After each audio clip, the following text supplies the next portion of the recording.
So welcome for our second lecture, or actually it's more than second, but the second in presence lecture. And I announced earlier regarding the exam or the continuous assessment, there's an update. It is intended to be tentatively uh, next week, Friday. So I'll keep you updated. Then end of the week, you get the final date and everything, but most likely it's going to be on Friday, and it's going to be a single continuous assessment, so not two as I had indicated earlier on. And okay, today we will have both lecture and tutorial. We have also a bit of flexibility in the sense that because I give both lecture and tutorial, we can also adjust a bit according to the needs of our progress in the lecture. You have also probably seen that there is some tutorial notes uploaded also. There are problems in there. Many of them we will also cover in the tutorial, but you can also work on those and upfront. So for practicing, that is also a good thing. Of course, you can also work through them afterwards, and of course, along while we are doing the tutorial then. So yesterday, we've been speaking, last thing was about the work that is being conducted or work that we do on a charge as we move it to some force field. Do you remember we had said there are three aspects important when we want to do this integration along a curve or path? And what were the three steps? What was the first step? Do you want to name one? So now I don't have my pen for the whiteboard, but that's no problem. We can just use also. So there were three steps that we said would be very useful. The first step was to do parameterization of the curve, because we can pick an arbitrary curve along which we are pushing our charge through the force field. And the first step would be to parameterize our path. We have seen this example where we have a force field which is dependent on both. It was on the x and the y coordinate. And we also selected a path that was also neither aligned with the x or y coordinate, but which was a curve that was composed of where y was actually equal to x squared. I pull that up for you here. And you find that also now online. So you see here in the second example, that curve was dependent, where the dependency was y is equal to x squared. And the idea was we parameterize the curve integral. So in that way, we actually can write an integration for our path integral, which is only dependent on a single parameter here.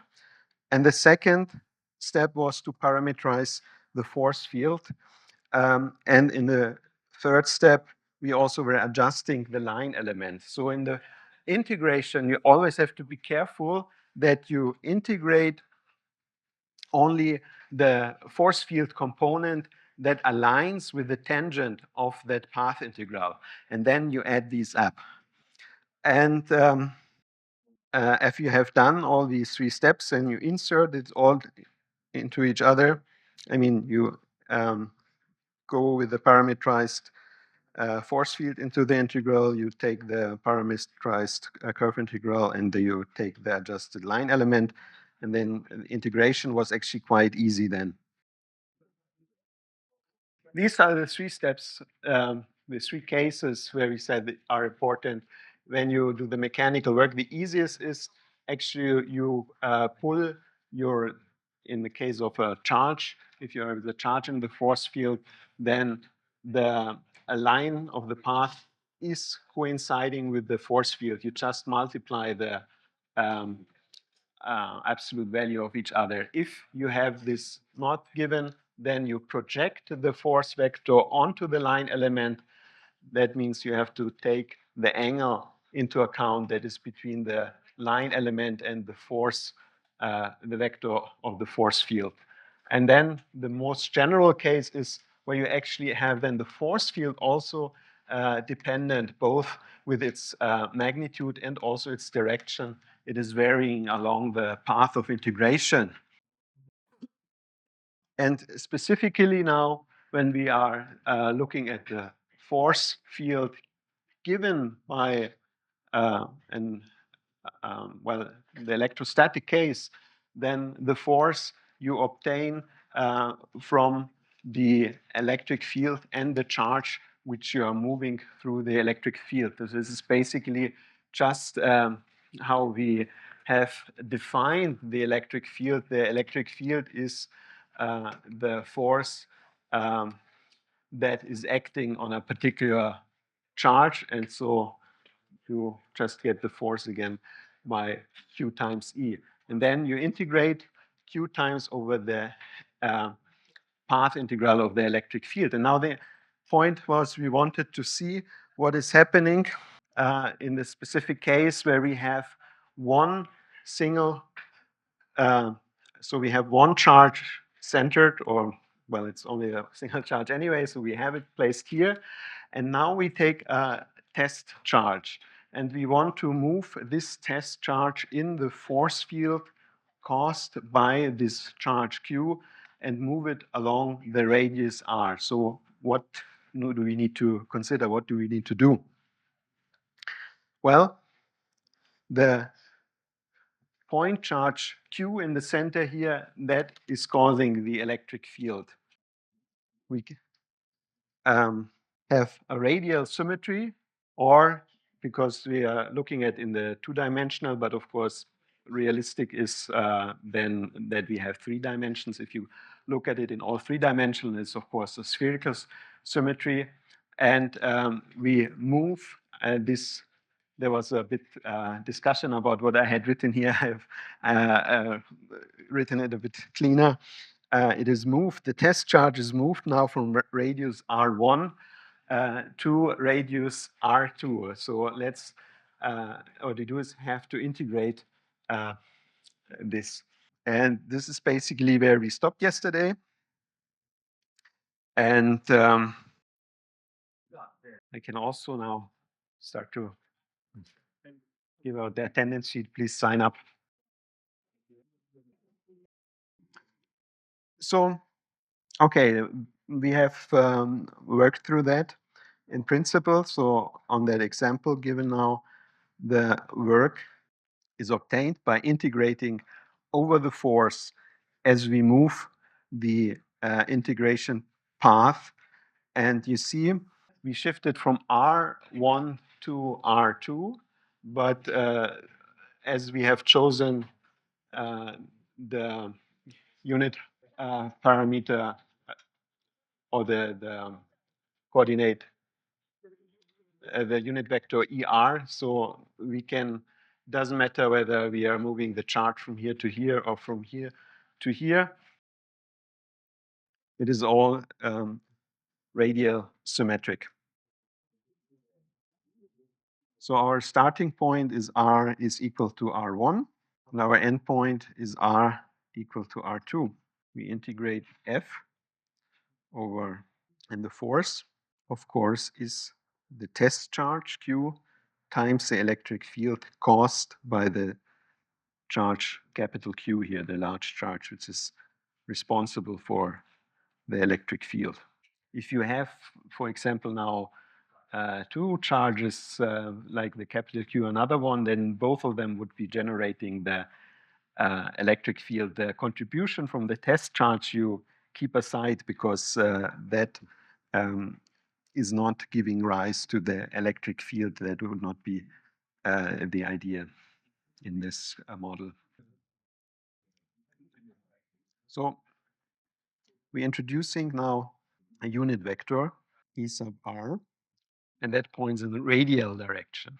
That means our unit element, which we, in the most general case, denote with dr, but this is then basically ds. Now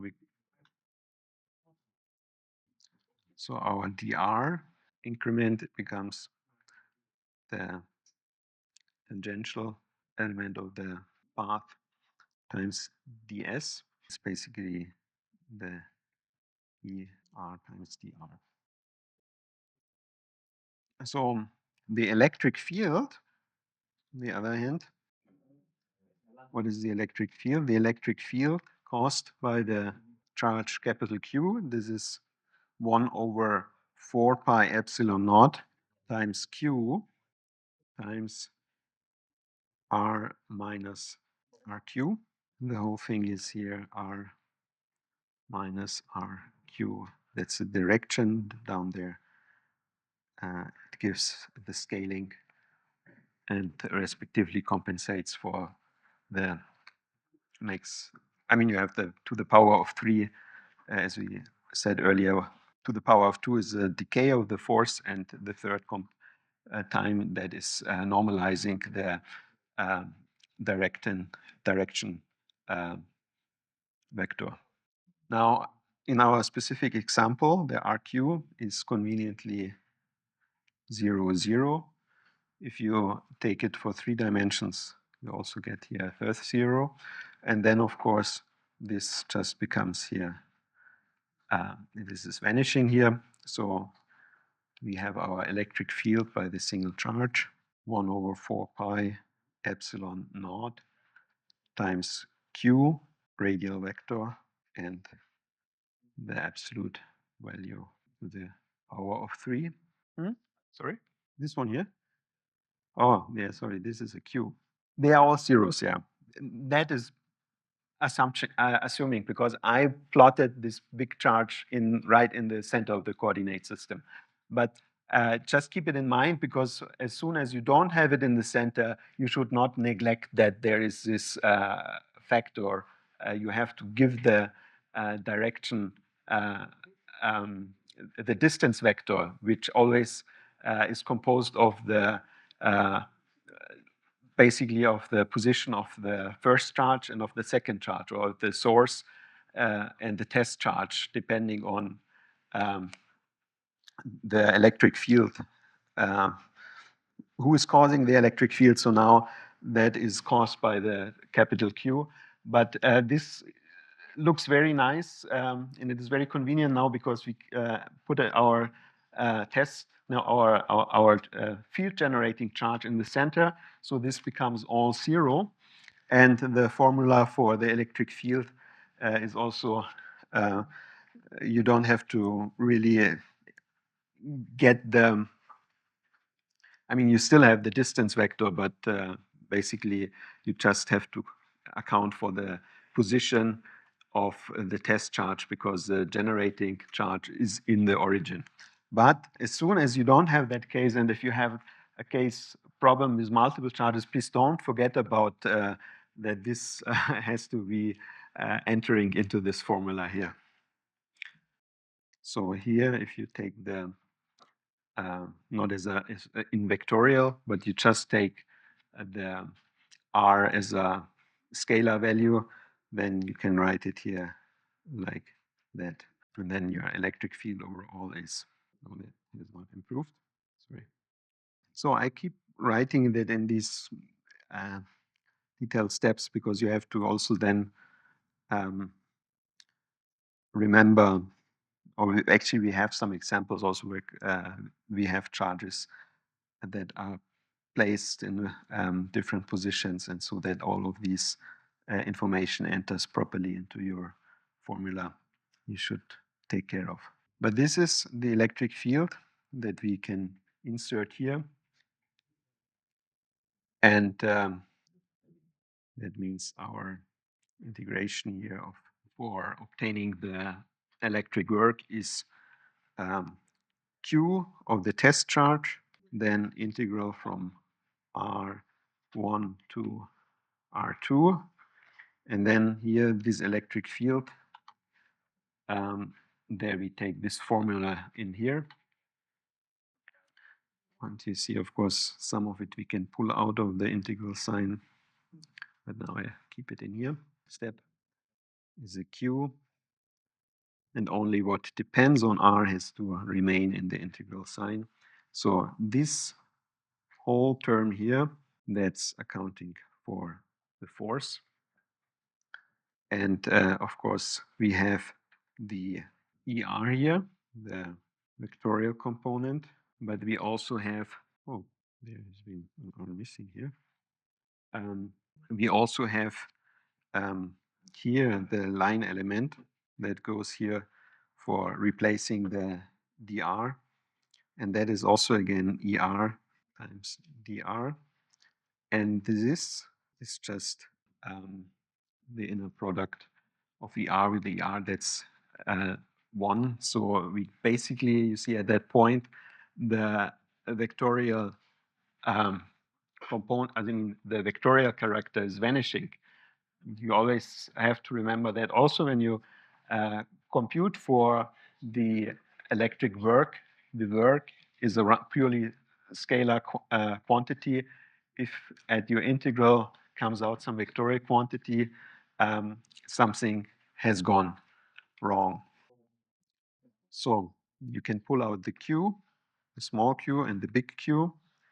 You can pull out the 1 over 4 pi epsilon naught. And then you have here 1 over r square remaining, and that you integrate. What you get when you integrate that, 1 over r square is integrated minus 1 over r.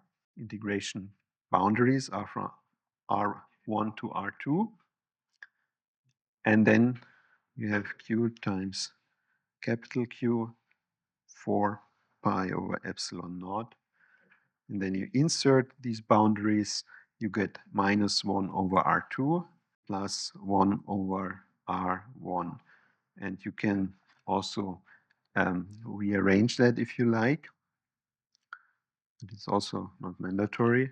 Then you get minus Q, pull out the minus in front. And then you get here 1 over R2 minus 1 over R1. But you notice the R2 is larger than the R1. So if you take the, I mean, based on how we have set up our problem here, you see R1 is inside, R2 is outside. So of course then 1 over R2 is smaller than 1 over R1, or let's say R2 is larger than R1, then means that whole term here becomes negative. But then you have the minus in front, so overall it gets plus again. So you have, you see that you have here a positive charge in the center, so the force for a positive test charge will also point outwards. Definitely the electric field is pointing outwards. And since our test charge also is positive, if you move it from R1 to R2, you have a positive E field in the outward direction, and you also have a positive line element as you move along the path. So the entire term becomes positive. But that means, of course, at the same time, out of the system, you're also removing energy. If you want to bring back the charge, the test charge from R2 to R1, then I mean the main charge, the Q, the capital Q is repelling, has a repelling force. You have to add in force into, add in work into the system again. Here you see the integral is positive, but you always have to see the one thing is which applies basically to you, and the other thing is which is applying to the system. So now let's put in our big charge Q here again. We have our R1, we have our R2, we have our electric field lines. I sketched them here. Okay, they should be all originating neatly from the center, and on my drawing they don't do that. It's not that they are picking up somewhere here. No, please, this would be also important really to draw it from the origin of the force field. So that is from the, and it would be also good to have them, try to have them evenly distributed angle in angle, because you know we have said if you look at the field line concept, the electric field around this charge is distributing radially uniformly around that. So also the force field vectors should go. And to be to make it nicer, actually, we should really account for that and have them in all directions equally represented, also with equally long lines. And you see this is a bit off. So briefly here, I think there's definitely a bit of room for improvement. These are the radial lines. So my charge, my test charge is located here. And we have, in that previous example, moved it along this path here. My question for you is, what happens if we move it along this path here? So we move it along the radial line R1. I mean, along the line where we have constant R1. Then we move it out here, and then we move it along a constant radius R2 back here. This is our electric field. How much work are we using? Do we have to put in now, since we have chosen this different path? Oh, sorry. Guesses? Sorry? Sorry, I didn't. Yeah, exactly, yeah. Now, first thing, we were moving it from this point here to this point. We have put up the integral for the determining the work we have to use to move it through the force field. Now we are moving it up here, then we're moving it out here, and then we move it around the circle line back here. So in the end, we have it at the same point, but we have a substantially longer path that we are moving. It's still the same. And how would you argue that it is the same based on what we are being? But could you give a reasoning why? So you argue that just moving out here contributed. In that case, we didn't move it out here. This is a bit of an odd error here, I have to say. But okay, this time we haven't moved it in radial direction here, but this here. You say that matters what for contributing to the work. So how would you explain why you're saying this here is either giving no contribution or it's compensating? Just these two are compensating. What would you argue? Are they two compensating, or are they neither of them giving a contribution? Displacement of, yeah, and so it is true, yeah, and it doesn't matter if you go from here or you go like this. But why does this one here end up the same? Or can you tell me what is the situation here and here? Do the contributions here just cancel out, or is there no contribution on these here? So you say there would be a force, there would be a contribution to the work integral if I go to this point here. If I move the charge to this point, then there's a contribution here. And then there's a negative contribution that just compensates this one here. Yeah. Well, um, one thing is we have said when we move along the path, we always have to project the force field onto that path. And you see in this situation, this is just perpendicular because we are moving here on the phi path. And so if you project, there's actually no contribution on that. But of course, you could argue this is zero, this is zero. So um, they, but in the end, they actually do not really contribute because this is a special case. But you're right, if this had been a bit arbitrary and not just perfectly along that phi line, then they would have just compensated. That is actually the next example. But in this very special case, you actually have no contribution. From here to here, it doesn't take you any work. And just because that line, that curve integral, this section of the path is at any point perpendicular to the force field. And you project the force field on the line element, and you don't get any contribution. But you're right, in the general case,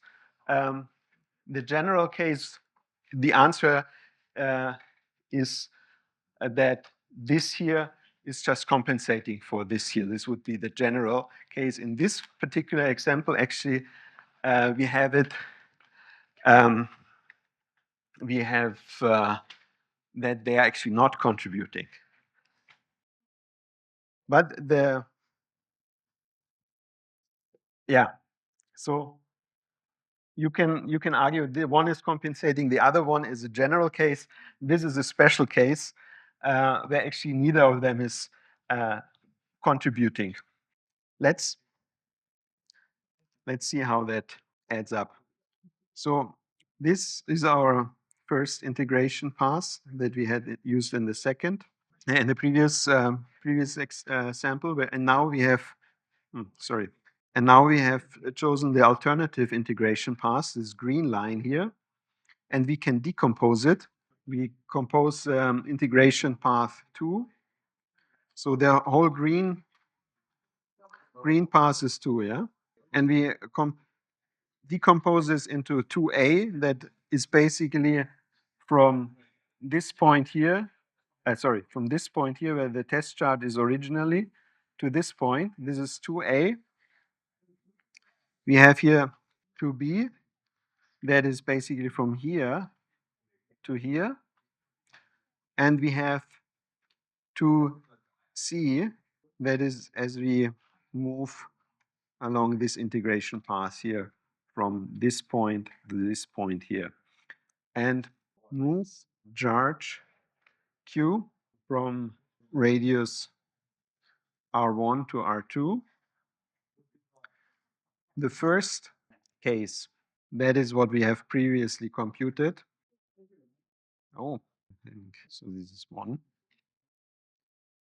And here we have computed W is 1 over 4 pi epsilon naught. Sorry. So this is what we just computed above. This is the first. And the second is the contribution. Okay, this is formally a bit sloppy. I just write here, this is what given by 2b, 2a, and 2c. So these are these contributions. And actually, the path A is 0.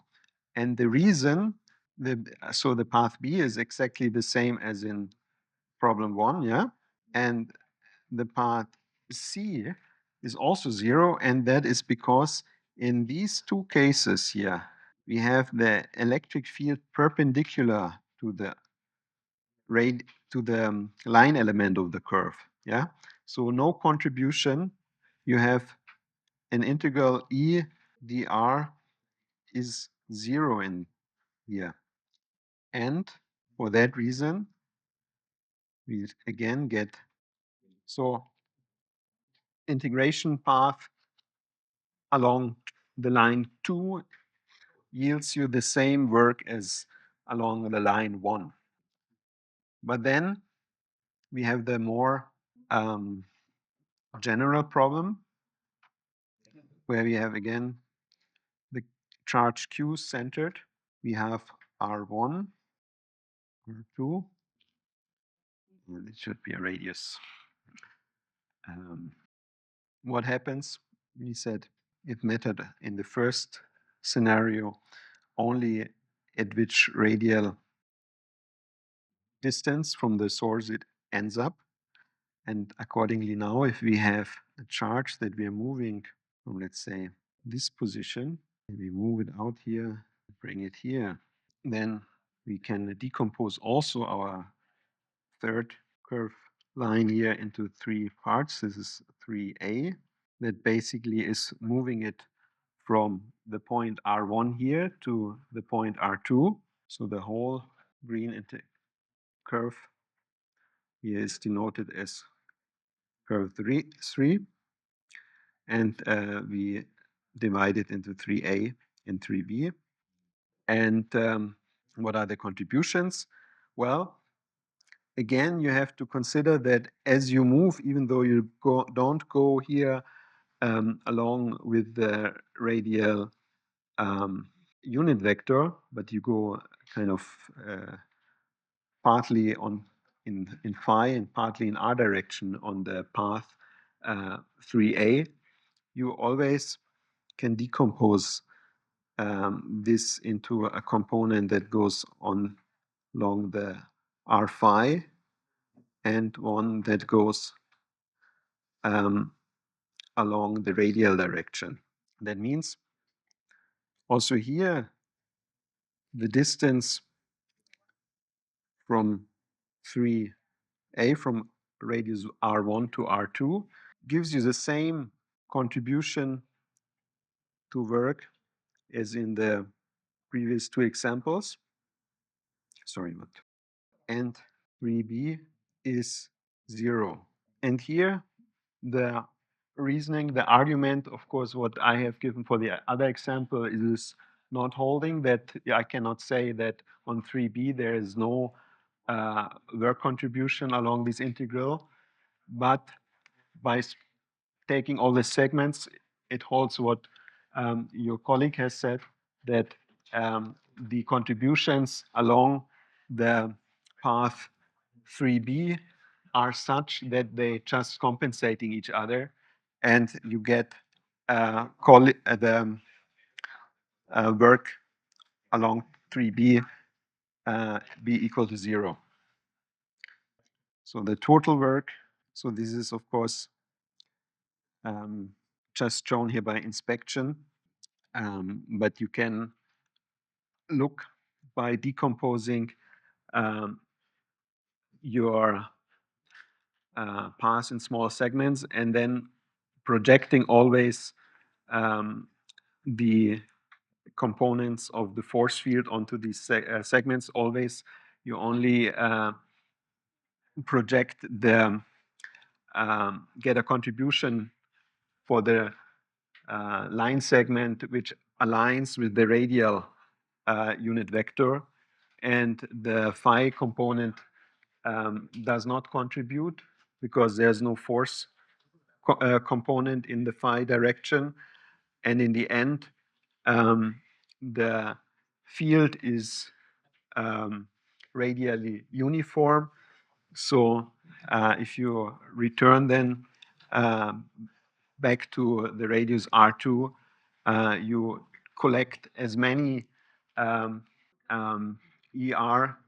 contributions on your segments as when going out into this curve. So you end up actually having no contribution on that path 3B. This is, you could really work out that as a detailed example, but this is now by inspection. So what is a takeaway from this example? Basically, it is that the work that you perform in an electrostatic field, it does not depend on the path, but it's only on the starting point and on the end point. Yeah. Yeah, in these two, you mean for these two examples, yeah. Because as long as you move on a line of constant radius, because the force, the electric field lines, and so if you look at the force field, then this is always as long as you move on the line with constant radius. So then basically this means you move in E phi direction. So you have a radial component and you have the phi uh, component that goes with the angle. So you have along this line, uh, as you move here, um, there's no contribution to the work. So for that reason, it also doesn't matter if you, like here in the first, on the left-hand side, we moved from R1 to R2, but we moved, they're basically on the same radial line. In the second, here on the right, they started out at different, um, I mean, at different angles. So they are all on the different radial lines here, the start and the ending point. But along these circular lines here, you perform no work, so that you can move it without any um, putting in or getting out any work for that. And if you move here on this somewhat strange trajectory, at any point, there is no phi component that you add up, and all the radial components that you have to account for and add up here, you will at the same deduct from that side. Of course, yeah. So basically, if you are in an electrostatic field, it does not matter which path you're choosing, the end and the starting point. They determine how much work you have to put in or get out. Hmm? Sorry? Yeah, okay. This, of course, is a bit special for the case that you have a point charge.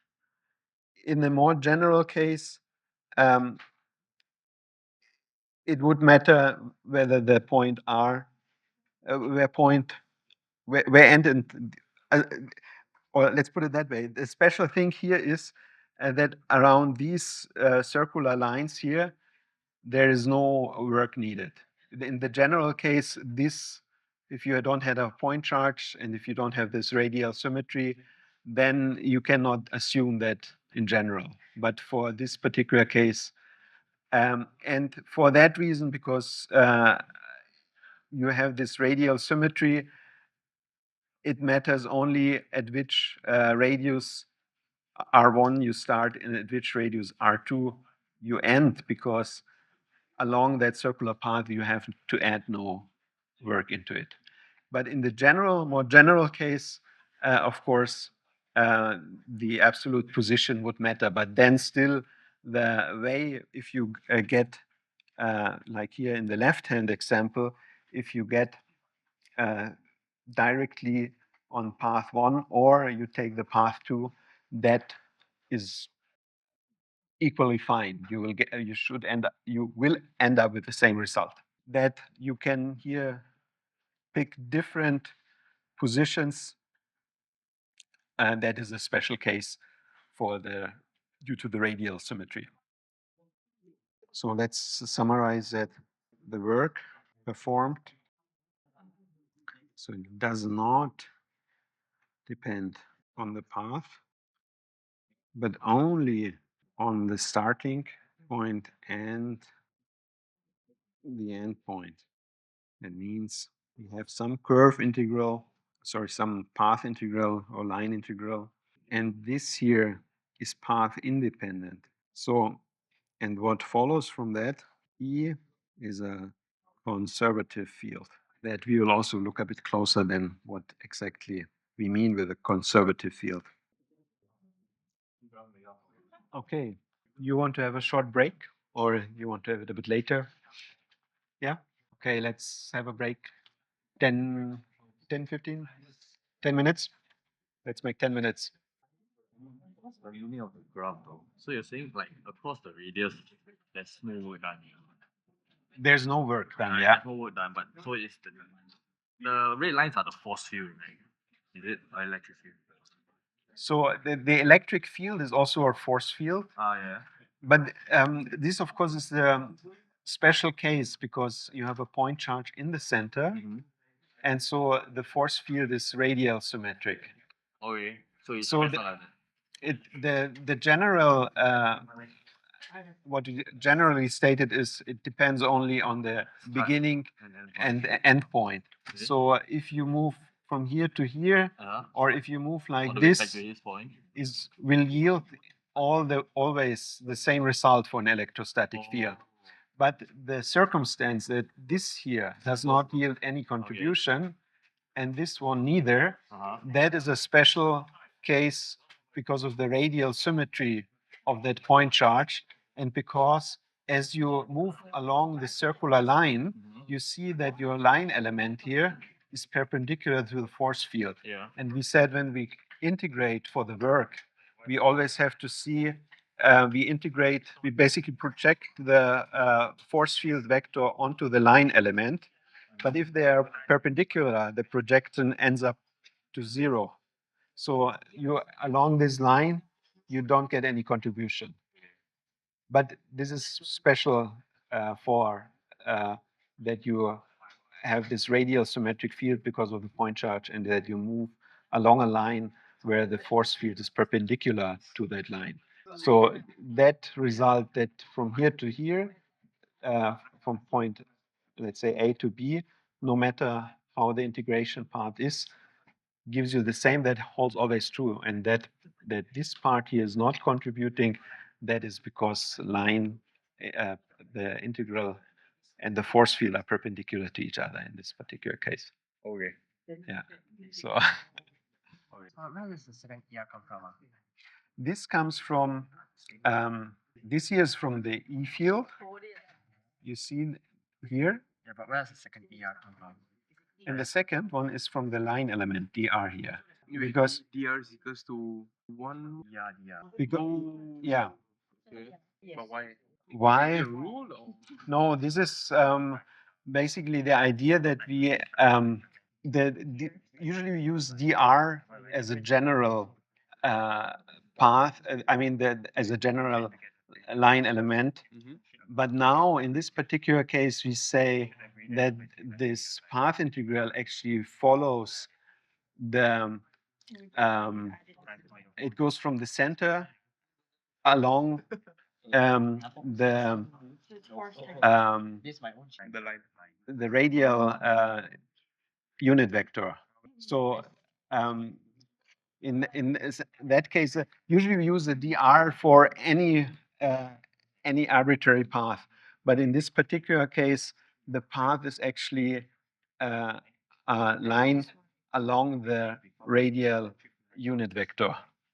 Oh, like in the example, is it? In the example, because of the radial symmetry and because we have chosen, we have set the charges at the the center same of the line. coordinate system. Okay. So all the field lines go straight out from the where the charges and go in radial direction. So we decided this has radial symmetry, and we also have a path that goes along these radial lines. So we instead of going with the x and y unit vectors, we go with the unit vector er, and then we can of course specify an angle phi, and so we basically use unit vectors of e er, e sub r and e sub phi, and we go along that line that is.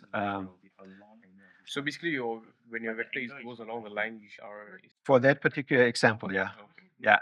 But the R comes here in because R is always used for arbitrary shape. In this particular case, it is actually the radial unit vector, and that is why you get this unit vector here again. So this is basically you could say this is also your parameterization of the line that we said we try to express the general curve with something that where we can yeah, make it more compact in the line with the ideally with the unit vectors also. That is Okay. Maybe This is, wait, can we see the on top? Why is it work done 0 for this oh particular? yeah, I'm sorry, this is a sloppy IFQ. Yeah, Alright, yes. this is a sloppy Q and this is a sloppy O. Why is it cute? So this is I think maybe I have to make the Q more pronounced here. So this is a 0, this is a Q. Oh, oh, what? Wait, That's a zero. That's a zero. this is a 0? No, this is a Q. Why is it work done 0? Because over here, This one we can understand. this, because it's for this line, right? Sorry? For this example, Yeah. 0 because this is like the starting of this is perpendicular to line.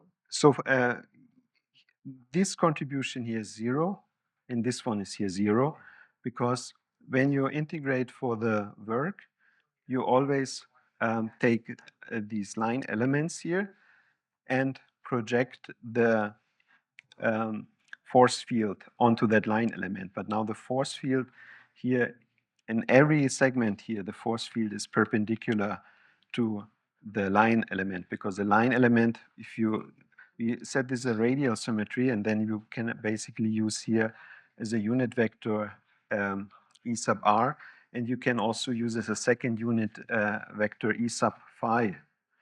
And here you only have a phi component for your segments, line segments, but the force field only has r components, and so E and phi are perpendicular to each other. So there's no contribution as you integrate along these circular lines. And here you can also project the force field onto these line segments, but the force field also has only a radial component. So if you decompose, We have to imagine. so if you decompose this line element, then you can decompose it into a radial and pi component. Yeah, this is one segment. You divide it into this and this, and now you project. Or so if you project the force field onto this, then only on this line element you get a contribution. Yeah. So only the radial elements of these. If you take the line elements, only those parts that are in radial direction add to the integral, because their force field times radial element is not vanishing. You know. Okay.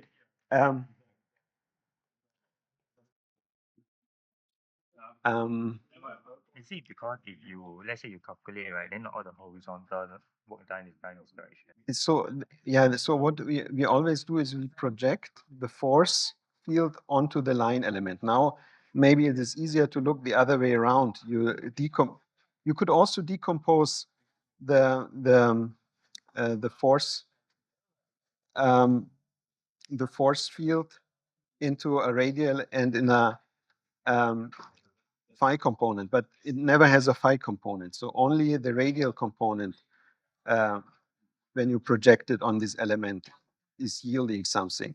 So in that way, it is easier to, I think, visualize. You decompose the line segment in the radial and the phi component. Yeah. So this line segment has a radial and a phi component. What component is this again? Actually, the other way around is actually better, I think, but it's hard to show because it's not showing anything, I think. you take here this line segment and you project the force. Oops. Yeah, you project this force vector onto that line segment, and you see only the where the line segment has a radial contribution, it adds to the integral. Sorry, if I'm not sure, you're basically saying you project from here to here, right? Is that what you're doing? Well, if you make this whole thing a single line element, Which is not which you can start out. This is you could start out to make this a single element, but of course you want to segment it into finer segments. But you say this is your whole segment. You can decompose it into the radial, but actually, yeah, see for a phi component, it's a bit difficult because the phi would be always. See, you have wondering how to do it the best because you can have a arbitrary line component here, and we have now chosen basically radial coordinate system. So you have at any point an ER, and you have an E phi component. Yeah, they are perpendicular to each other. So any segment, any line segment here, you can decompose, like earlier we had X and Y, and you can, any arbitrary line segment, you can decompose into an X and a Y component. And we use here radial coordinates, so you can decompose it into an ER and an E phi component. I mean, they are at any point in the coordinate system, they are perpendicular to each other. Yeah? Five? E phi. So,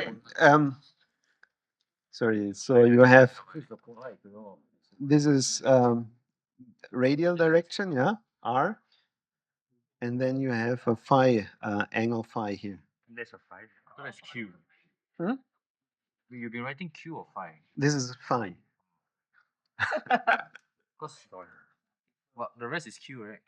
Yeah, Q, that is for the charge, yeah. But here, because you use the radial symmetry, it makes sense to use as the second, because if you have a coordinate system, you always want to have perpendicular unit vectors, right? So you use EX, EY, EZ, they're all in 90 degrees, so they're to each other, so they are orthogonal. So they are, if you project one onto the other, there's never a contribution because they are orthogonal to each other. And if you have a radial symmetry, you use this ER unit vector, but the second unit vector to choose would be E phi, because that is always in phi direction, in the angular direction. Because here, you could decompose any segment here of that path integral into a radial component and into a phi component. Phi would be basically in this, along at the circular line, but only at that given point, you know? Like a tangent. It would be the tangent to that circular line, yeah? Uh-huh. The phi component is always the tangent to the circular line At that point where you at that particular point. So this is your radial, this is your phi. That's what you're saying, right? But let's say we choose this. So this is a radial component, Yeah, this is a phi component. But of course, the phi component, every point it is always a tangent to the circular line. It is, if you denote that at x and y, the two x's, but the phi component at every point will, I mean, it will be always the tangent to the circular line, so it changes from the perspective of an x and y coordinate system, it changes its direction all the time. But from the perspective of the radial coordinate system, the phi is always in the direction of that phi angle. So phi, it's just the tangent of the radius, the radius, the midpoint. This is a radial. Yeah, that's the radius. Hmm? Radial, right? this is a radial, yeah? Phi is Like that. Phi is From the point. Tangent. from the point here, it would be the tangent to this circle here. If you go here, the phi would be in this direction. Or usually you put it actually counterclockwise. If you have here, if you go to this point, It's a magnitude. that would be your ER. Oops, sorry. And this would be your E phi. But if you go here, then this is your ER. Sorry. And this is your E phi, yeah? Okay. And so it is always tangent to this circle. Okay. But they're always locally at any point they are perpendicular to each other. And so in this coordinate system with this radial symmetry, you would decompose your line element into not into x and y because you use a radial symmetry. You would decompose it into ER and E phi. And then you see that your force field always here has only an ER component and no E phi component. So if you take this segment and split it up into an E phi, and you can do that always locally only, because your phi is, yeah. Okay, what do you mean by locally? You can do it at this point, you can do it at this point, but your phi, you see, it is always, it is as phi changes from the perspective of having here this xy coordinate system. The E phi is the xy orientation is changing everywhere. In terms of E phi, it is not changing. It is also constant everywhere. But if you look at from the perspective of having to express it in xy coordinates, then the x and y, the directional component, changes everywhere here. But if you are using the, for example, some cylindrical coordinate system, then that is fine. So have you used also cylindrical and spherical coordinate systems? Yeah. So you can decompose it at any point. This is like in other examples, you can do it in x and y coordinate system. You can always decompose it in x and y component. You can also decompose it at any point of the curve in an E and a phi component. But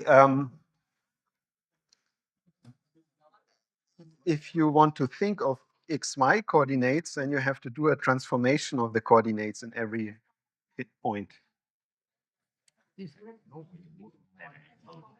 it's cos times distance times cosine that angle. Because if you split them into your phi radial component, So it's understandable that the E5 is perpendicular, but the E5 is not the configuration that is done along this path right now, right? It's understandable that E5 is always perpendicular to the electric field lines.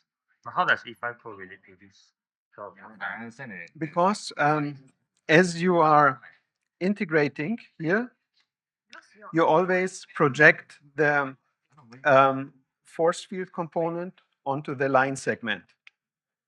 And you will see that the force field component only has a radial component because of you have a point charge and you have this radial symmetry. The force field has never a phi component in this scenario, in this particular example. And that means if you project the force field onto that line segment, only that part of the line segment that aligns with the radial unit vector, that can basically catch or get this force field, the radial force field. Any part of that line segment that has a phi component will be not contributing to the work integral because there is no phi component in the force field. Yeah. So in the end, if you decompose this here, only the radial elements here add to the work integral. Oh, And all the phi components. So the radial components, however, if you were taking all the phi components out, then you would only get move, you would only move from here to here, right? You start out here, remove from this path, from each segment only always a phi component. You would your path, you would basically end up here, yeah. So everything that brings you over here is due to contributions in phi directions of the line segments. Oh, okay. Yeah, I vaguely get it. Hmm? I vaguely get it. Yeah, yeah. But then, so, but this is for A only, right? Hmm? Is it Sorry? only just for A? No, this is also here the case, also for here. But the thing is, here also, all these phi components do not add anything to the work integral, only the radial components. But here, if you were to decompose it, here you all add up to the energy, and from this turning point, you already deducted again from the energy because you have radial components going in the opposite directions, but you have a radial symmetric electric field, and the contribution of the E field is here the same as you move down here again. So this, in the end, is somehow more special. No, in the end, it's important is the really important is to remember the total integral for your work depends on the start and then the ending point. You can go this way, you could go this way, you could go this way, anyway, but it does not, yeah, so the circumstance that moving here in phi direction is not giving you any contribution. This is only for the special case of having here this point charge where you have no phi contributions of the force field. This is, yeah. Anywhere else. If you had other charge distributions, you would get also here contributions along these, if you move along these lines of constant r. But also if you get that, if you end up at the same ending point, you're still fine. Tell if the field itself is conservative. Sorry? How do you even tell if it's conservative? Tell me Yeah. about the That is a property of the electrostatic field, that it is conservative, and that means it preserves energy. There's no energy absorbed as you move a charge in circles, or you also do not generate anything. And I'll give in the slides and to come, I will give also some reasoning. It's a property of the electrostatic field. It is not general of the electric field, but of the electrostatic field. And at that point, we are only looking into the electrostatic field. But if you're in the dynamic field, then this is not given necessarily anymore then, if you're a dynamic case. But for the static case, and this far we only look, it is conservative. It's a property of the electrostatic field. when It's so this move you know, here. over here it says This- IB the work done is zero. this But this point does charge. this mean No, this is the moving from here to here, or is it here to here? This move means that second stretch here. So the 3 is a complete line here, So and then A is here to here, B is here Yeah. to here. exactly. based on My understanding, the reason why here to here is zero You didn't use any of because it's like, still on the standard same. It is on the same radial line, and there is no if you had moved directly along this path here, you see that the force field is always perpendicular to the. Wait, if I because we are assuming that this force field here are like it's a nice circle. Yeah, I think so. Yeah. Then mathematically, right? Is it same to I'm visualizing it like this way. Yes. Basically like this. Yeah. Because like these Yeah. lines are the radials, and then this is you moving from let's say here to here, and it's always 90. That's correct. That's why, and then if you put in if you put 90, then you get zero. That's why it's cos 90. Cosine 90. We can, because now you can use, for example, cylindrical or spherical coordinates. I mean, we are looking at it in 2 dimensions, so you can use cylindrical. but more general for a point charge, you would use spherical coordinates. You would say you have here, and if you would set here your origin of the coordinate system, and that would be a radial unit vector. And here, along this circular lines here, this tangent corresponds always to your E phi component, phi for the angle. And these two are always perpendicular to each other. And you see the force field is always in radial direction. There's no contribution to the phi direction, but your integral path is always here as you move on the circular line has only a phi component. Yeah. Basically, the reason why E5 is not affecting my work, right, is because it's not in align with my field line, is it? Yes, that's correct. Yeah.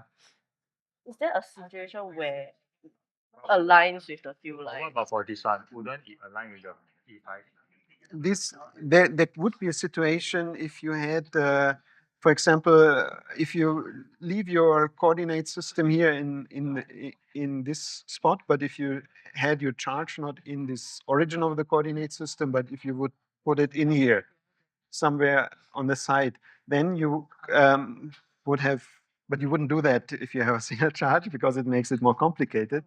But then if your charge was out of the origin, then you would have also phi components. Okay, so this point charge doesn't affect my radial symmetry. Hmm? Like this point charge doesn't affect my radial. I mean, you can only take advantage of the radial symmetry really if you put the origin of the coordinate system in the position of the charge. Otherwise, you don't have radial symmetry anymore. One here that E5 is not parallel to the electrons. Sorry? At this point, Wait, how do I draw the? first at this point your E5 will be. Yeah. Mm-hmm. At this point your E5 is more aligned with this thing. You have a red line. But your E phi never is aligned with the force, with the force field. And never for this particular example. For that particular example where you have a charge in the origin of the coordinate system, you use a spherical or a radial or cylindrical coordinate system, then you will never, I'll never have a field line here. you will have a field line, but it will have only a radial component here and not a phi component. Also here. Huh? Why? See, you have not plotted this really circular. Yeah. That's the issue. Oh, yeah, whatever. So basically, it's gonna look like this if I plot it. Actually, circle. Field line everywhere, you know. So like, Yeah. where was the R1? The radius don't Yeah. matter. The radius is also every circular. Yeah. And it's supposed to look like that, right? Mm-hmm. Then this point, where would that point be? Yeah. Which component? So he was talking, the one that he was talking. Depends on where your this thing. I mean, let's just say it's the same part. I really draw the part. Mm-hmm. Where would the end point of this? If I had drawn it properly. Where would what point? The Yeah. yeah, you would have the phi. You can decompose it when you. Where's your? Is it your line element that comes in here, or is it your? So at this point, also you have a force component only in radial direction, right? Everywhere, everywhere, it's only in radial direction. Line like this. Yeah, but you. Let's say you just move this one here. Yeah. Just move. Of course, you don't plot and you don't make the number of lines more densely here because it would indicate your field gets stronger. You should have them evenly spaced in angularly in the yeah. This will be your 5. This will be your. Mhm. Maybe I should. I will comment on that a bit more in class now, but we can keep discussing also later on after that. But thank you for. So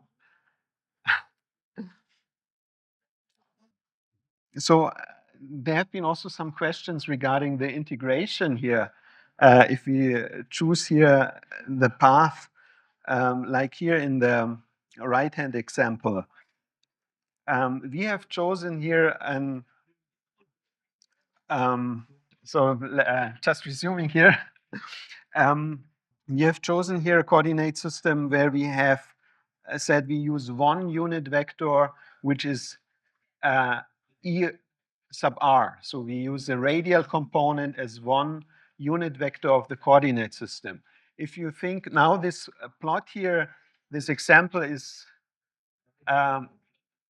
as we drafted here, it is basically two-dimensional, but of course, you know, it's a charge. We are in a three-dimensional scenario. If you deal with it in 2 dimensions, you could use a cylindrical system. Certainly, if you use three-dimensional, you would use a spherical coordinate system. And what you have then is in the, sorry, this is a bit sketched only. Usually we like to use X and Y, but instead, because we want to make use of the symmetry, we have chosen, we have X and Y here, but alternatively, instead of using X and Y as unit vectors, you can also use the radial. You have a radius here. So then radial radius vector here. And this vector covers an angle here, which we denote as phi with the x-axis. And if you think of unit vectors, then you give a unit vector which is E sub r, and you have a unit vector E sub phi, yeah? That is uniform, but from the perspective of an xy coordinate system, it changes. So this here is basically a circle, and as you move around and maybe specify a different point in the coordinate system, like for example this point here, then it is also again characterized by two components of the coordinate system, and you express it basically in a value. So if this is radius r for that circle, then now you express it in terms of r for the, and you give here an angle for phi. So because the question is, in this previous example here, you can everywhere here, you can decompose this line segment into locally, you can decompose it into an ER and an E phi component, and the force field here always only has an ER component. So if your line segment contains both an E phi and an ER component, and you project the force field onto the line segment, then only that component of the line segment that is oriented in ER will add along with the, it will add to that product of force field and line segment and will add to the work integral. So in that sense, this transition here from this point to this point, as with respect how the angle phi changes here from this point to this point, does not add to the work integral, only with respect how the radius of these 2 points are changing. That adds to the work integral. So is that, are you feeling comfortable with that? Yeah? Okay, great. So if not, then we can still talk about that. But I think, I hope this should be clear now that this is also very important. So only the contributions that only this part, the segment of the each line segment that aligns with the workforce contributes to, which aligns with the force field, only that contributes to the work. Okay, let me get to some slides concerning the electric voltage, and also we see more to these integrals here. We want to see what the some properties that also relate to this path integral. So we have just said that the electric work depends only on the starting and at the end location of the path. So basically, if we take in here, this is our charge which is generating the E field, and if we take in a test charge, if we move it past the Q charge below or past above, or if we make a big detour here, it does not matter as long as we end up at the same endpoint. So you see here, this is a first curve or path integral that we choose that leads us from P1 to P2. The work we denote with W1, and it is obtained by integrating the E field over that path and multiplying by that test charge that we are moving in this force field. And the alternative is that we go here the other way around, this charge Q, and choose here that path integral which we denote as C prime. And so we have chosen two alternative paths. So, and now we have made the statement that it does not matter. We have said in either case, W1 and W2 are identical. And why? Could you find a convincing argument why that has to be like that? So it would be interesting if this was not the case, then actually you could go in basically first go through the curve integral C and then return the opposite direction through the curve integral.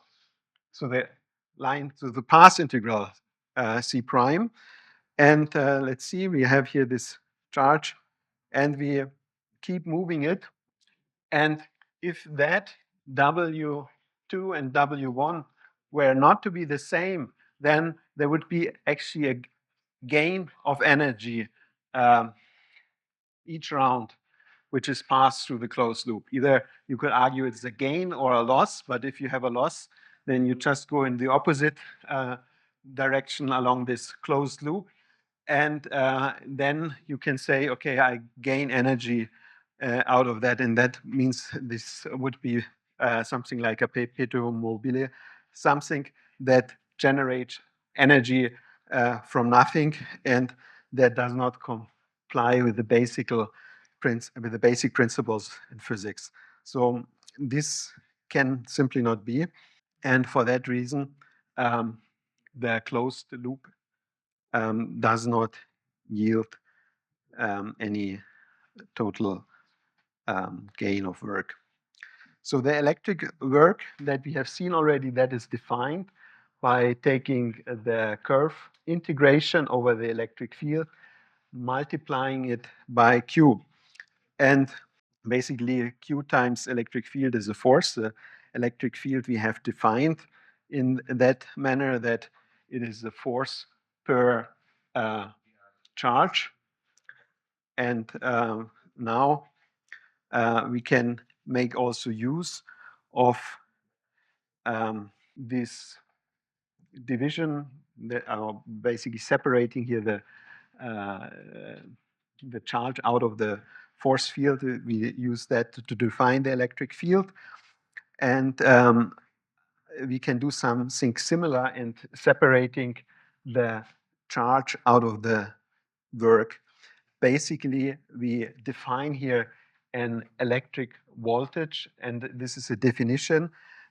We have here a path integral from point 1 to point 2 over the electric field, and that is our so-called voltage 1.2, and it is, you see, we have taken out the charge Q, we have divided the electric work by the charge, and this gives us a definition of a voltage, and this is the electric work per charge that we have to put in. What is the dimension? That is joule per ampere second, you see. So by the way, this is, we use here U for denoting the voltage. And the dimension, the unit here that we use is V. You will often find it also in other textbooks. You use also V for the voltage, but then you have the same letter for both, for the physical quantity and for its unit, which is also not a problem. Also here you see that you have to be careful. This is the electric work that is denoted with a W. Often you have also it is there you have to be careful because it's not related to watt, which would be the unit for the power. So just be careful that you have the letters on the one hand for the physical quantity and also for the dimension, and they can be, of course, different. So you have work is given in joule. So joule per charge is ampere second. That is 1 volt. So from the consideration on the electric work, it falls then in an analog way that instead of um, um, using the work divided by Q, you actually see that already in that equation here. You can give the voltage directly by integrating from the point P1 to the point P2 the electric field. Yeah, they are not yet, but they will be uploaded in the afternoon. Um, uh, yeah, it would be probably convenient to have them. I see that. I think I just haven't activated them yet. Let me check, but they will be up in a moment. So, and also this integration, just in analogy, then well, it follows directly from how the definition of the electric voltage has been given out of that work. And for the work, we said the path integral doesn't matter. So obviously also the voltage U, it only depends on the location of the points P1 and P2, and it does not depend on the integration path. So we have a path independence of the electric work, and that is a fundamental law of the electrostatics. And yeah, basically the electric work is independent of the path on which a charge is moved, and it depends only on starting and end point. So the electrostatic fields are conservative. That means it is basically independent of the integration path. And also what follows from that, if you define the voltage U12 as the path, taking the path integral from P1 to P2 along the path C over the electric field, then integrating on a path in from P2 to P1, which we may denote as C prime, then this gives you just the negative of that voltage that you had obtained from the other path integration. So U12 is minus U21. So you can have, in principle, you can have here, or actually we have given here the same same path here. If you move from P1 to P2 and move back, then this is a negative, but of course the path is again, doesn't matter, so we can use here for the return path C prime. And then if you look at that, that means we actually obtain here a closed loop. If we use C and C prime, then we have here a closed loop. But also if we use identical paths, then you can also see that as a closed loop integral. And that means a closed loop integral over the electric field is zero. And this closed loop that we denote by making this circle over the integration sign. You know, the integration sign is basically S. This is here signifies actually an S for the integration. It's kind of the summation, but summation by infinitesimal segments. And if we want to say that this integration path is closed, so we have a closed loop, then, and this is the case, the sum of these two integrals from P1 to P2 and back from P2 to P1, that yields a closed loop integral, and this is signified by putting in here the circle on that S sign here for the integral. Now, what you can also do is actually we can define a great many of points here. You can, okay, that one should mark here, that is a point P1. Then you take a curve or a path integral from P1 to P2. You have another point P3, P4, P5, and then from P5 you return back to P1. Each gives you a small segment of path integration, and if you concatenate all these segments, you end up with a closed loop. Now, we can write down these segments. We integrate from P1 to P2 the electric field. This is our first integral. From the second point to the third point, we make a further integration. From the third to the fourth, another integration of the electric field. And from 4 to 5, another integration, 5 to 1, back to 1. And you agree, because it's a closed loop, the sum of all these integrals. So basically, before we had only 2 points, we go back and forth. Now we have put in many more points, and each of these segments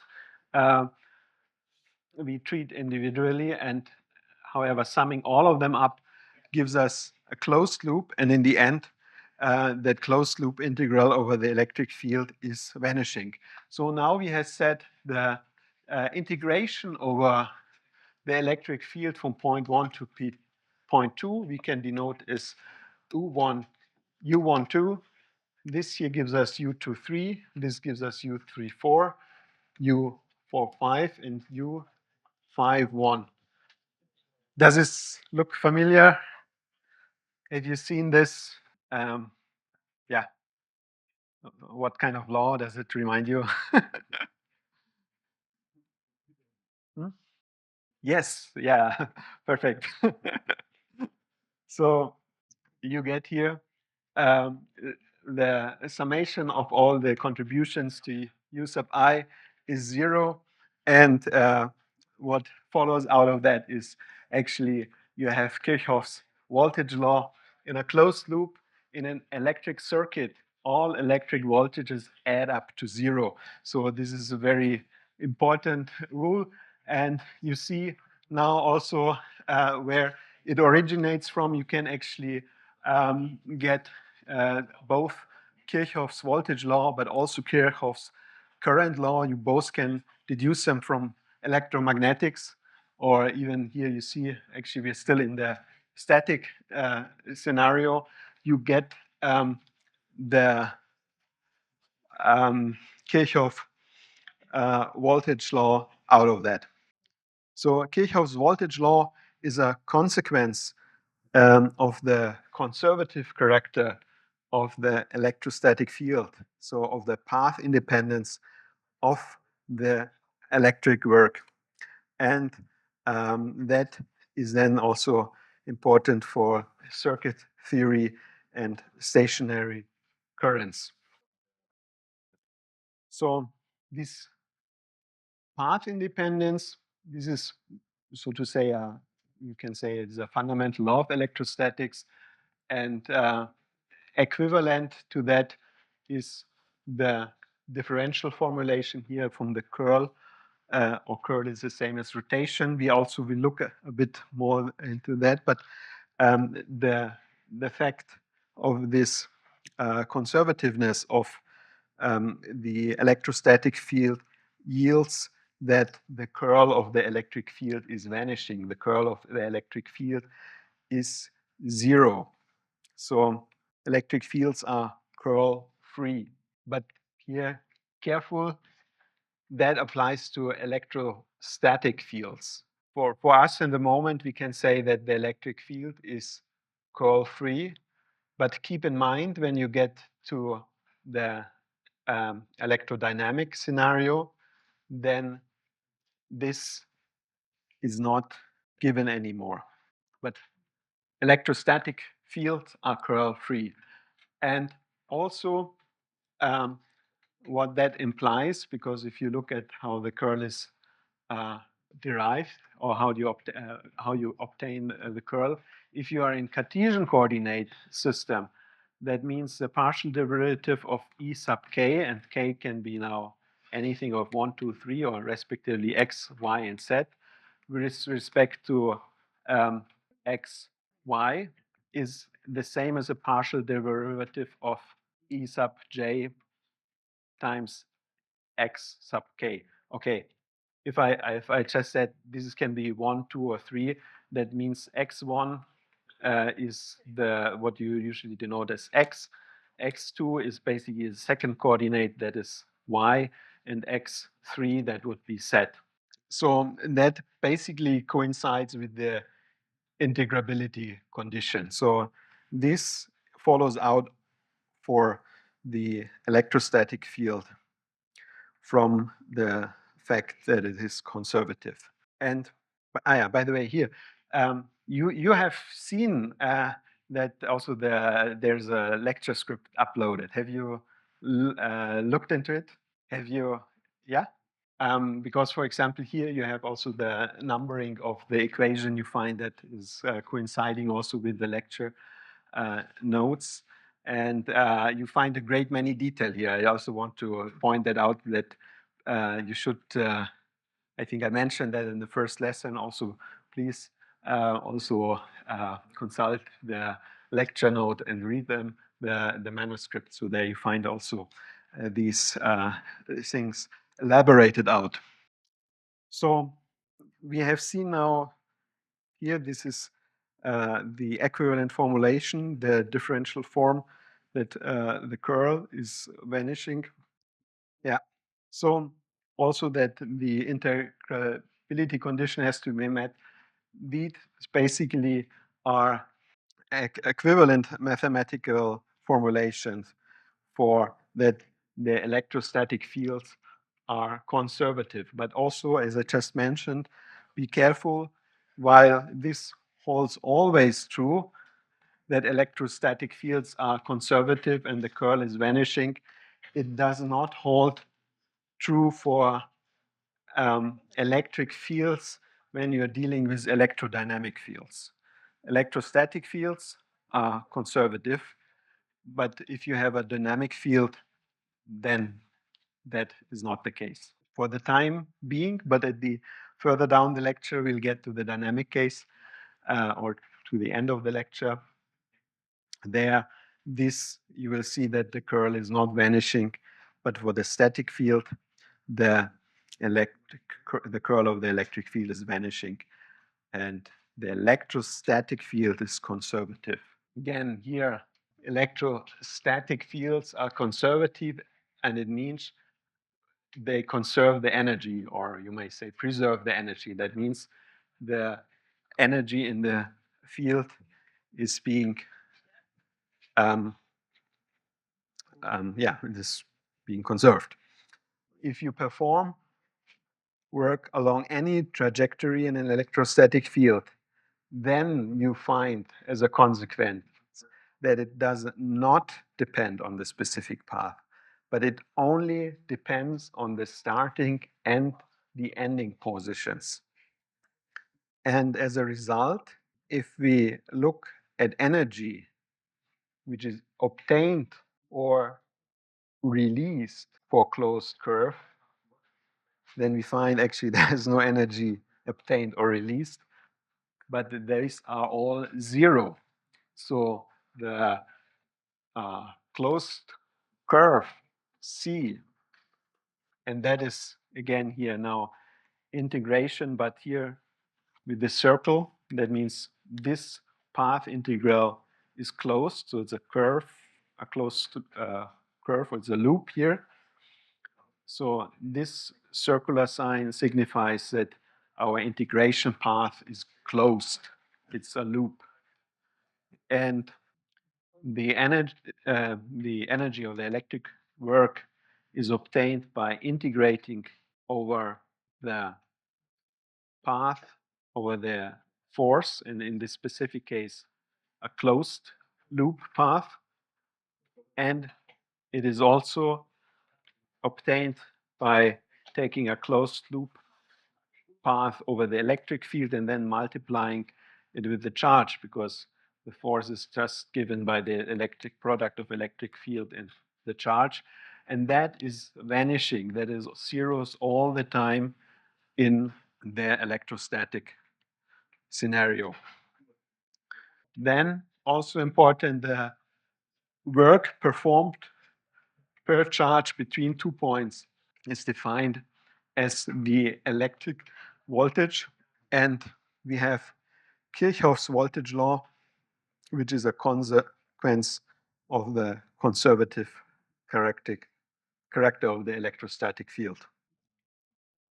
Okay, so we are at electric force field, but there are also other physical aspects in other conservative fields. What you see here is, this is actually quite well known, mountain close to Munich. Have you been to Munich? So this is maybe a couple, no, sorry, maybe 1 hour drive south of Munich. And what you see here is at Zugspitze. This is the highest mountain in Germany. That's a bit short of 3,000 meters.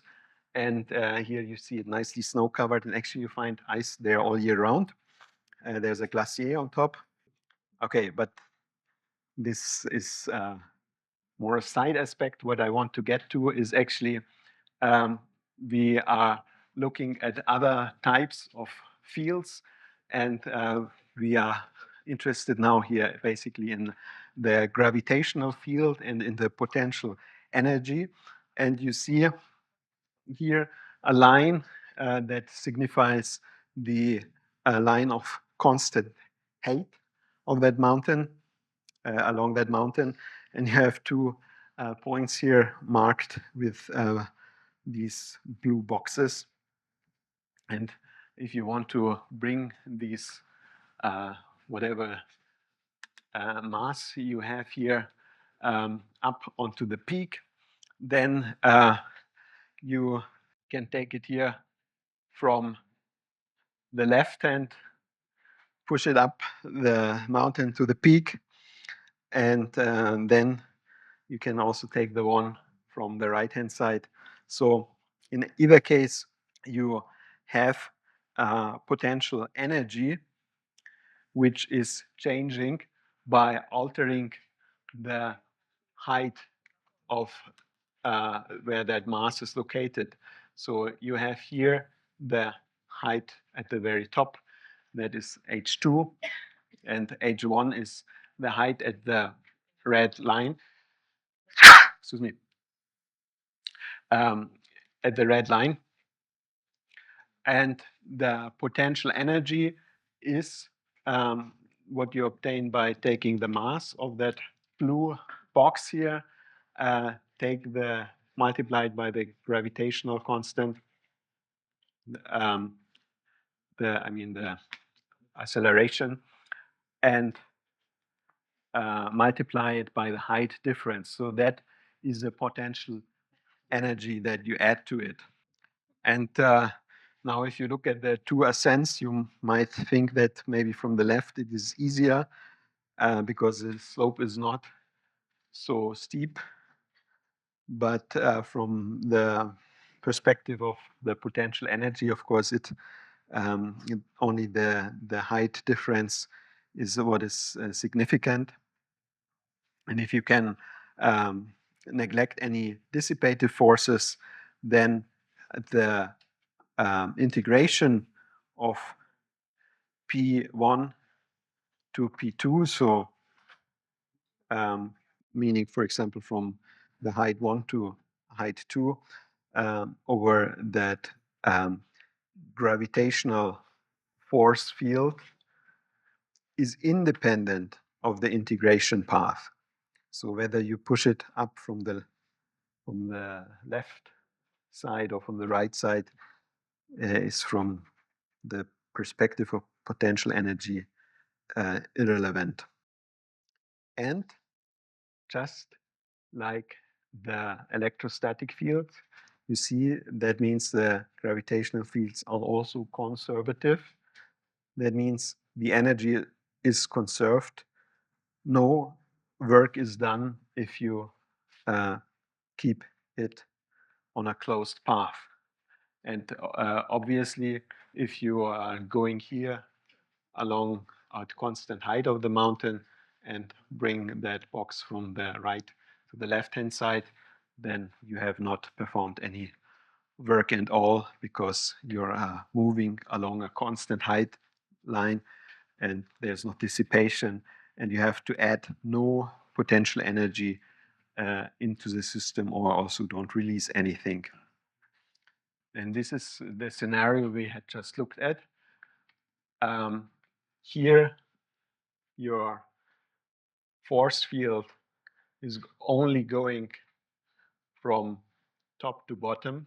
And if you think of moving it up that trajectory, you can again take all these at each point here. You can decompose. You make small segments of your path, and you can decompose it into a horizontal and a vertical component, and you see that the force field is perpendicular to the horizontal line. So on your integration, these horizontal segments of your curve do not contribute to the work integral. Only segments of the contribution in each segment that is vertical will align with the force field and will add to the energy, to the potential energy as you integrate. And for that reason, it doesn't matter how long it is here with respect to the horizontal extension. Only the difference in height matters here. And on the other hand, we have the electrostatic forces, and we have here this example of a point charge. There, the force lines, as we just have discussed quite a bit, they all go radial out of the charge. And you see, as you move in circular lines, then you are moving on a line where the force field is at any point perpendicular to your line segment, and you add no energy, but you add energy or take out energy as you move on radial lines, because there the line segment for the integration path coincides with the force field. And as we said, you always have to project the force field onto the line segment. So here, if dissipative forces are neglected, then the integration is independent of path. And also the same here for the electric work. is also independent of path. And also you regain the energy if the Q is back to the initial position. That also applies here to the potential energy. So you see, you have two types of conservative fields. You have the electrostatic field, you have the gravitational field, and so they share quite a bit in common. You see the formula are a bit different, but actually not so much different also. So now we can have also defined an electric potential, and that we also denote with a phi here, in general with a small phi. So you see also you have to be always careful, because just a moment ago we used phi, of course, for the angle in the coordinate system, but phi is also being used for the potential, so it will become apparent from the context what type of phi it is. So this is a potential, and you obtain the potential by dividing here the electric work by the charge. So the work, we said, is obtained by integrating the force over some curve. That means the electric field over some curve times the charge, and you divide the whole thing. So it is the curve integral over the electric field. So the special thing about the electric potential, it does not depend on Q, because we have the we have taken it out again, because we have taken work per charge, and the work is actually depending on the charge to take out the charge, so there's no dependence on Q anymore. So what is special, also this scalar potential, you see, is a function of R, and it is a scalar function. So it's also yielding you a scalar field. So it's not a vector. So you have a scalar quantity, and it's dependent on R. To any location in space, the potential value is then attributed. The physical unit for the quantity, that is volt. This is denoted with a V. We have just seen that here also. And the voltage, that is named in honor of the Italian physicist Alessandro Volta. He lived from 1745 to 1827. And so that is your potential for the electric case. Now we were comparing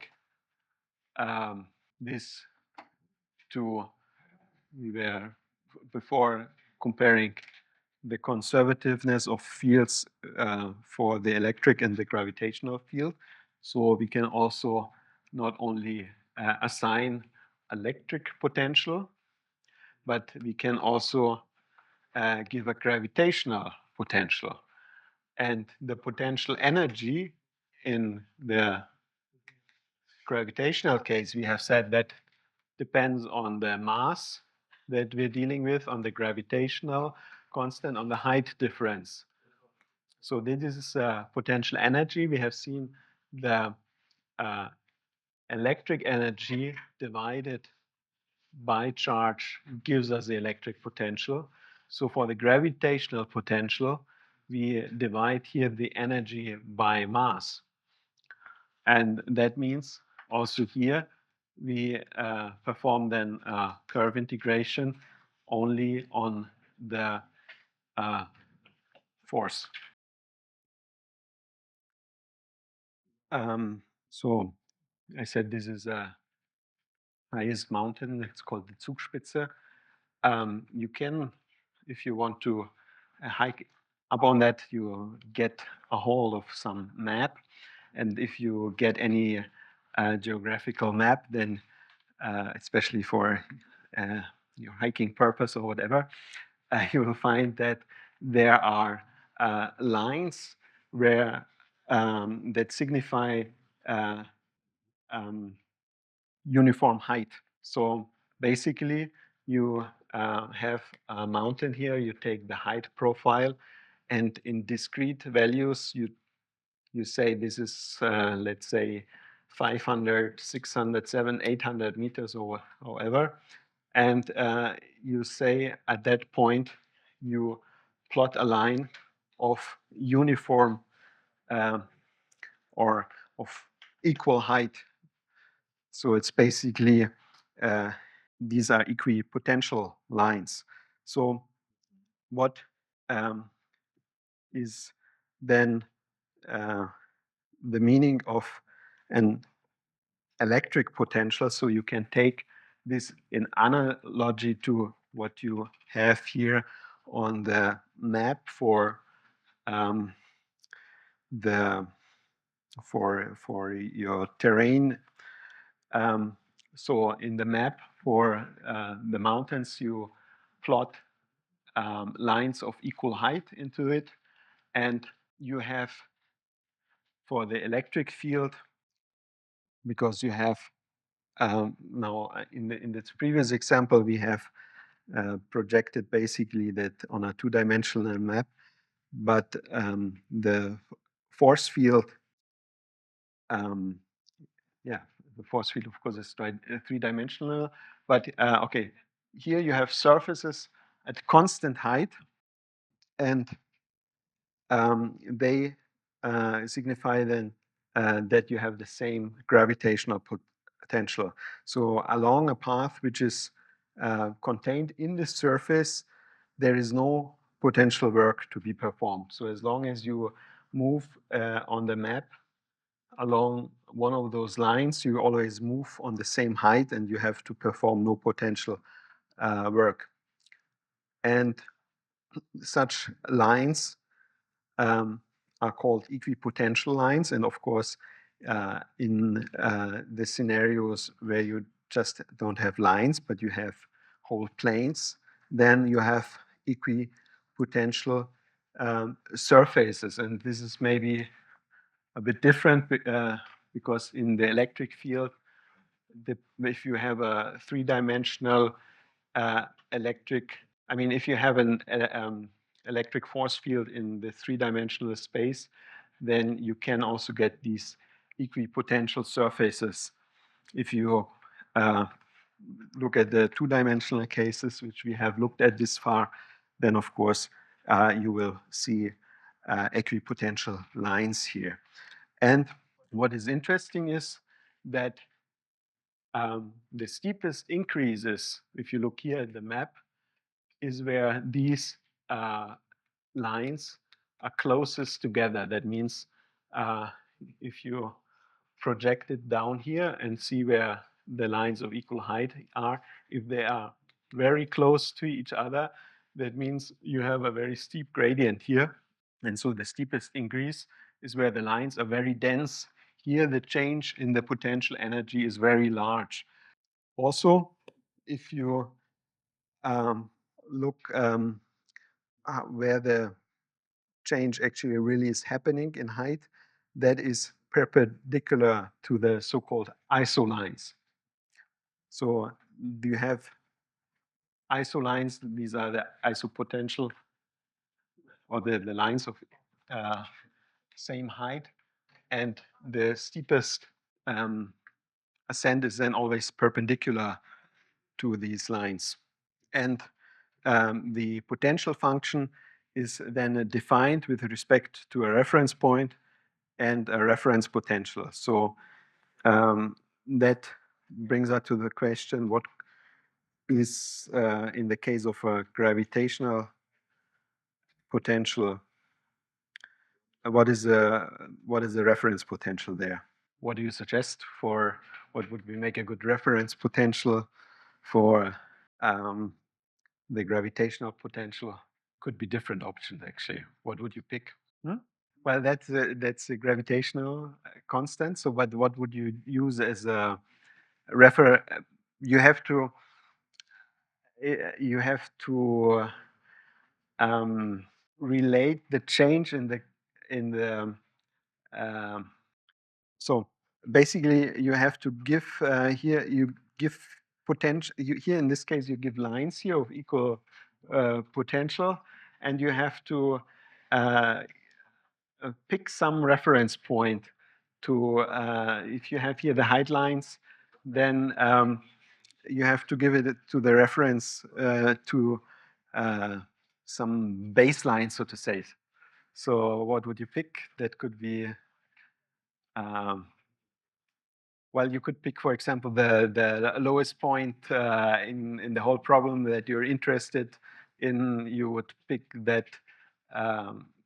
You could choose the lowest point. If you pick the map, you might use the sea level, for example, or if you have some physical problem, you tend to maybe use the thing that the lowest point in consideration, so that you don't get to negative heights, so to say.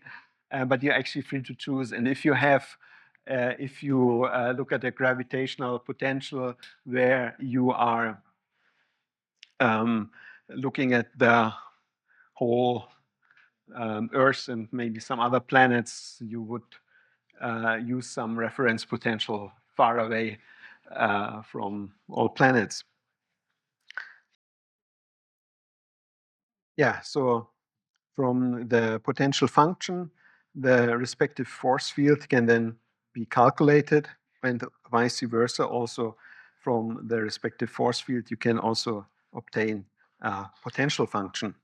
And ISO surfaces, they are perpendicular to the force field.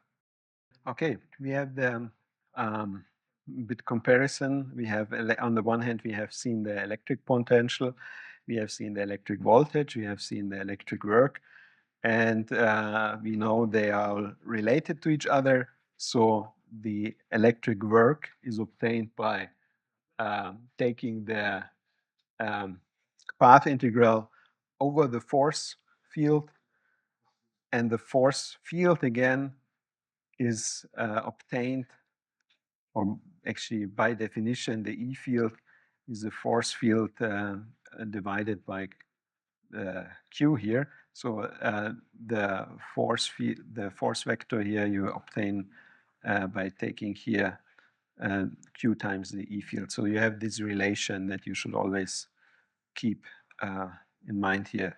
This W is a potential energy.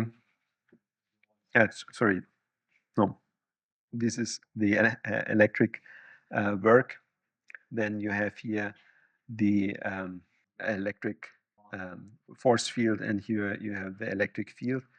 And the work is performed in an electric field when you move a charge Q from P1 to P2, and that does not depend on the path itself, but it only depends on the starting and the end point. So then the electric potential, we have said, that is obtained by taking here the electric work and divided by the charge. So you have kind of adjusted it to work per charge. And there, the potential function, it is related to the E field. And the question is, what is the reference point? You have seen earlier on, we have looked at the voltage. The voltage is being obtained basically by the potential difference between point 1 and point 2. And for the electric potential itself, we also use an integration path over the electric field. But the reference point here is at infinity. So that also gives you this formulation here. Basically, your reference point for the potential is at infinity. And we have then potential energy of a charge Q, and that is, yeah, okay, basically the potential function relates to the electric field, and it gives us a potential energy of the charge q in the electric field at any location in space with respect to a reference location, and that is in that specific case here, or in the general case, r in infinity. So minus sign is in convention, and yeah. Okay. Do you have any questions this far? Otherwise, I think maybe it's good to start to have our break now. Yeah, actually, I apologize. I actually wanted to have it online already before the lecture, but I think I've uploaded it, but I have not activated it. I'll make it available, and we meet in what time do we meet again? We meet at 1:30, and we meet in a different room now, and then we'll proceed with the tutorial. And hopefully by then they're also up. Okay, so thank you for your attention. See you in a little while. See you in an hour for the tutorial.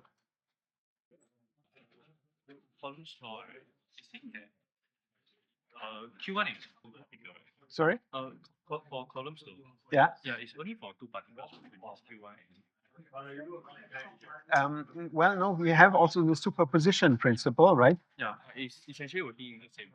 But then is superposition a direct consequence of Coulomb's law, or is just a Sorry, which is the direct? so superposition theorem is directly derived from Coulomb's, or is it a property?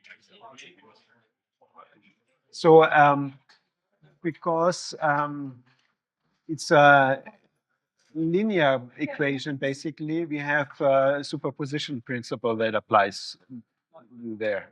Like um, um, is it correct understanding your question? So we have you mean what is the origin of why we can apply superposition principle? Is superposition derived there's no logical consequence of because Coulomb law exists. That's why superposition. It's just a coincidence. Yeah, well, because if you look at forces, you can, if you have multiple forces acting on some body, be it in be it forces of charge, being of gravitation. So basically, if linearity applies, then also superposition principle applies, because if you have one force and if you have another force and the resulting force is the force of the sum of two forces, then it is a linear scenario, and then you can apply a superposition principle. If you have some nonlinear effect, then superposition principle does not apply. But for the force fields, they happen to be linear. Yeah. So if you have so it's a consequence of the linearity of the equation, of the equations. Well, I guess that you kind of go two ways about it. You observe what is happening in nature, and then you try to map to come up with an equation that models that, and then you see if that model fits to what you have thought of, and then so it's kind of a two-way scenario. You need a good model